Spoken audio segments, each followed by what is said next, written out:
Hope everybody's doing great. Looking forward to this weekend. Really good opponent that we're playing. It's an opportunity for us to open up conference play here at home. Excited to see our fans and need a great environment on Saturday night for sure. Also special that we get an opportunity to celebrate 25th anniversary of our '98 national championship team. Coach Fulmer and the entire crew welcoming those guys back. Excited that they get a chance to be there for this one as well. So with that, I'll open it up. Questions? We'll start with Mark and then Rob. Josh, after the the Florida game, was it good to have a non-conference game at home to be able to work out some of those kinks before you get to South Carolina, A&M, and this schedule? Yeah, I mean, the schedule is what it is. I thought our preparation was good last week. We went out and did a lot of things really well. There's still some things we got to correct, obviously. But we're excited about this one. Getting back into conference play, that's why you come here. You want to play in big-time games like this. Really good opponent. They're good on both sides of the line of scrimmage. Quarterback's playing extremely well. We got to be our best on Saturday night. Josh, as a coach, is it a new year every year, or do some games mean a little more? Specifically, does this one mean a little more just because of what happened last year in Columbia? Yeah, it's a new week every week. It's a new year too. Last year they were more physical than us. They competed harder than we did on that night. We didn't handle the environment the right way. Those were lessons that had to continue to move forward with us as a program. But last year has nothing to do with this week. Last week has nothing to do with this week. The previous play has nothing to do with the next one, man. We got to focus on our preparation and be ready to have a great competitive spirit for 4 quarters. Josh, what Spencer Rattler did in the game against you guys last year, and I don't mean just the crazy stats, but the impact he had on the game, was that indicative of the type of impact he has on games, or was that more of an outlier? He's a really good player. He's played at a high level. He's played a lot of football. He's playing extremely well right now. He was dynamic in that football game, but he has that in his arsenal. And, for us, the line of scrimmage is important, and we got to do a really good job. We got to get him in 3rd and longs. Last year, we didn't get off the field in 3rd and longs, and that some of that was coverage. Some of that was him extending and making some really special plays.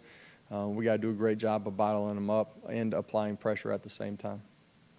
Coach Beamer said that you're probably watching their game with Mississippi State and looking forward to playing them because of their pass defense. So I got to ask, did you watch, and what are your thoughts about those comments? And I got home at the very end of the game. By the time, I wish a 4 o'clock game I got home early. I don't, between recruiting and knocking out some of the media things that I got to do. Didn't get home till the very end. They're a good football team. They've lost a couple of close ones. They played really well on the road at Georgia in all 3 phases of the football game. Lost a tough one to Carolina. This is a really good football team. What was the greatest indicator this past week in practice that let you know that this team was going to bounce back and have the performance they did against UTSA? I don't think there was just one thing. I do think they had great intentionality in the way that they prepared all week long. They had really good practices Tuesday, Wednesday, followed that up, finishing out the right way on Thursday and Friday. Today I challenged our guys, what are the things that you got to stop doing in your preparation because they're not helping you? What are the things that you got to continue to do, and what are the things that you got to up your game at? And I think that's important for everybody inside of our program.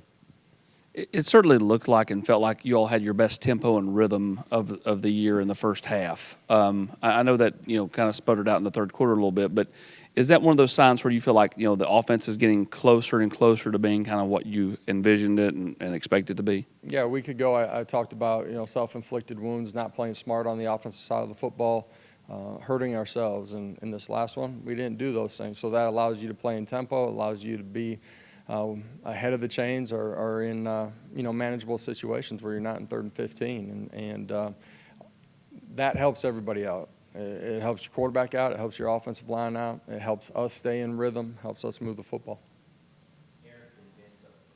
Great start of the football game the other day for your team. Obviously, not so much in the second half, that 3rd quarter. When you went back and reviewed film, was there anything specific that you might have seen from offense or defense that maybe had the poor start? Biggest takeaway for me, I believe I said it after the game to you guys. I know I talked to our football team the competitive edge that you have to have in this game, and it's razor thin margins that you're playing on. And if you're not on that edge the right way, the game will turn quickly for a play or for however long you're not on it. So again, this football team's got to continue to grow and mature, and that shows up in not hurting ourselves, being assignment and fundamentally sound, but it also shows up in the way that we handle no matter what is going on in the game. We talk about playing it like it's 0-0 for 60 minutes. Don't look up until the scoreboard takes 0. In this football game, that will be important. It's a good team. They got good players, got good coaches. They'll make plays at some point during the course of the ball game. You got to continue to refocus and go play the next one. Josh, back to the tempo on offense. Besides the self-inflicted wounds you guys had less of, and having success on first down to allow you to have that tempo, was there anything you guys tweaked in terms of fewer checks to the sidelines, play calling, anything like that that helped you guys go at that higher tempo as well? Yeah, we really haven't done a bunch of checks to the sideline. Joe, controls most of the football game for us, and that's been true since we got here. So that's not really something that has slowed us down typically. Coach, through 4 weeks of the season so far, what do you see as the personality, the development of the identity of the SEC? Is it more well-rounded? Is it more parity in the league?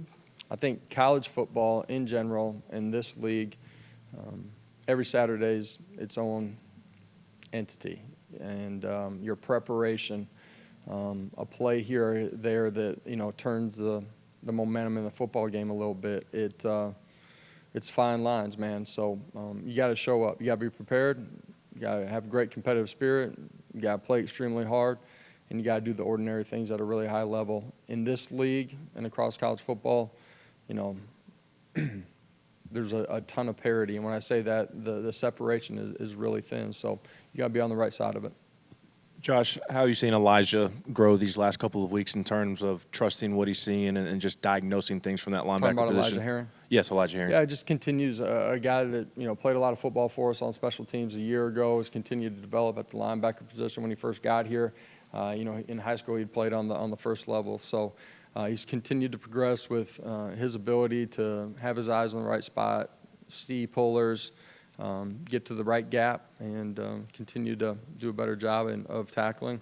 He's violent, he's disruptive, he cares, he practices hard, he's got the right makeup. I know Joe went back in the game after the knee injury the other day. You thought he was fine. He said he was fine after the game. Did anything change injury-wise over the last 48 hours? Yeah, I can't believe it took this long to get that question. So he, for us, I know there's a picture out there, but for us, routinely on Sundays, we're going to make sure that our players are healthy. We have a diagnosis inside and with our doctors, but we're going to make sure that medically they check up on them as well. And Joe's been good, feels good. He was with us today, so anticipate him being ready to go play really well. First night game at home. Can you speak to the importance of the crowd Saturday night? Yeah, home field advantage matters. We need energy, momentum. Need to make it extremely difficult for them to communicate. And, for us, our fans need to be a huge part of this football game. They have been every Saturday that I've been here. Can't wait. Expect to be a lot more boats tied up on the river this week, and expect ball walk to be electric, and cannot wait for the noise and the energy inside of the stadium. Rattler's completing about 71% of his passes right now. What challenges does that give your secondary on Saturday? He's played a bunch of football. He understands coverages, sees rotations. He takes himself to the right spot based on the coverage and the beaters that they have up on their schemes. He's got the ability to extend and make plays with his feet. He's accurate with the football. You got to do a great job. You got to control the line of scrimmage. You got to apply pressure to him. You can't let him out of the pocket at the same time. When he does scramble, you got to match the personnel out in space. He created a bunch of big plays against us last year outside of the pocket. He's a really good football player. That poses a problem. We got to do a really good job up front and on the second and third levels in our coverage. Josh, I know by design you wanted to get those young receivers in early in the game, and they ended up Yeah. playing a bunch of snaps because of injuries. Yeah. How did they perform, and kind of where is your confidence and belief in those guys after seeing them with that extensive work on Saturday was a great opportunity for those guys to get more reps than they had early in the season. I think I said it last week that we had planned on playing those guys some more. I really like what they did. There's, a little bit where we can be a little bit better between quarterback and wide receiver on some of the downfield passing. We're close on it. We got to go hit those things this week. But I like what they did. Competitive, played with fundamentals and technique, played hard. Two questions. How do you size up the way your special teams has played so far, and what do you see from South Carolina special teams? Yeah, special teams, like some of the things I was talking offensively, you can't do the things that hurt you, that change the field possession, change the momentum of the football game. We got to clean up a couple of those things that everybody saw on Saturday. At the same time, we're playing extremely hard, playing with great fundamentals. I like some of our eye discipline in it, so there's some real positives too. Special teams, they're aggressive. You're going to see fakes. You're going to see them try to create an extra possession on special teams. Their cover units are really solid. We got to do a really good job in that phase of the game this week. South Carolina defensively, kind of what stands out about that group? Physical. Their safeties are heavily active in the run game. A year ago they hurt us in some of our protections as well, defeated us in some one-on-one situations. Big, strong, physical, long at corner. They're playing good defense. Coach, just Dylan Sampson on Saturday, looking at it on film, what impressed you? And as a former player, when a guy, I'm sure Dylan had to be frustrated after not playing at Florida. Yeah. And when a player comes back and does what he does, does that impress you? Dylan's a great teammate in here, and he wanted more touches for sure the previous week, and for whatever reason, we just didn't get that done. But he's the same guy inside of the building, and competitive and cares and embraces every role that we put him in. He competes for those roles too. But he's dynamic, and the things that he does at the line of scrimmage that are real subtle, pressing, the aiming points, delivering a center guard tackle, combination to the second level, being able to feel things that are happening on the backside of the run when it's fast flow over the top to be able to come out the backside. Those are all really special. Everybody sees, his gift when he gets to the third level, make people miss the ability and speed to take it the distance. But it's the things that he does early in the run that give him the ability to get to that spot. Josh used for reference multiple times, obviously, line of scrimmage game as it is in this league every week. Yeah. How do you characterize your play of your offensive line to this point? Yeah, some really good things. Some of the efficiency in the run game. There's been times where we've pass protected extremely well too. At the end of the day, we got to continue to get better in that area, keep the quarterback clean, and be able to make some plays down the football field.